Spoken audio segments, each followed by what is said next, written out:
ગુજરાતમાં online food delivery કંપનીઓની ગંભીર બેદરકારીના કિસ્સાઓ સતત વધી રહ્યા છે, જેના કારણે શાકાહારી નાગરિકોની ધાર્મિક લાગણીઓ દુભાઈ રહી છે. આવો જ એક ચોંકાવનારો કિસ્સો જામનગરના ન્યૂ જામનગર વિસ્તારમાંથી સામે આવ્યો છે. અહીં એક ગ્રાહકે online food delivery app Zomato મારફતે શુદ્ધ શાકાહારી પાસ્તાનો ઓર્ડર આપ્યો હતો.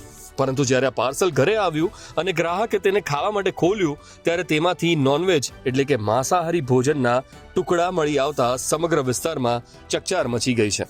આ ઘટનાની વિગત એવી છે કે ન્યૂ જામનગર વિસ્તારમાં રહેતા ગ્રાહક પરેશભાઈ ચુડાસમાએ ઝોમેટો એપ્લિકેશન દ્વારા એક જાણીતી હોટલમાંથી વેજ પાસ્તા મંગાવ્યા હતા.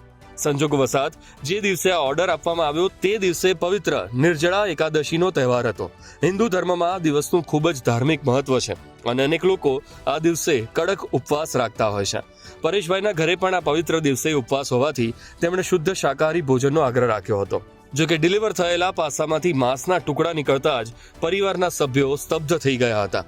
પવિત્ર વ્રતના દિવસે જ આવું અપવિત્ર ભોજન પીરસવામાં આવતા ગ્રાહકનો વ્રત ભંગ થયો હતો, જેને કારણે સમગ્ર પરિવાર અને સ્થાનિક લોકોમાં હોટેલ સામે ભારે આક્રોશ જોવા મળ્યો હતો.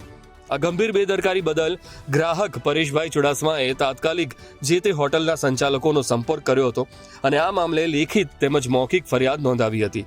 શરૂઆતમાં હોટેલ સ્ટાફ દ્વારા ગલ્લાતલ્લા કરવામાં આવ્યા હોવાની ચર્ચા હતી, પરંતુ મામલો ગંભીર બનતા આખરે હોટેલ સંચાલકે પોતાની મોટી ભૂલ સ્વીકારી લીધી હતી.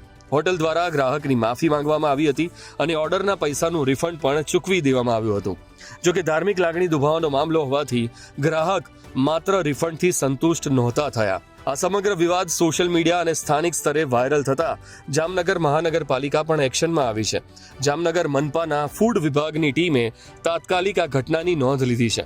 ફૂડ વિભાગ દ્વારા હોટેલના રસોડાની સ્વચ્છતા, વેજ અને નોનવેજ ભોજન બનાવવા માટે અલગ વ્યવસ્થા છે કે નહીં તેની ચકાસણી કરવામાં આવશે, તેમજ ફૂડ સેમ્પલ લઈને તેને લેબોરેટરી પરીક્ષણ માટે મોકલવાની તજવીજ શરૂ કરવામાં આવી છે.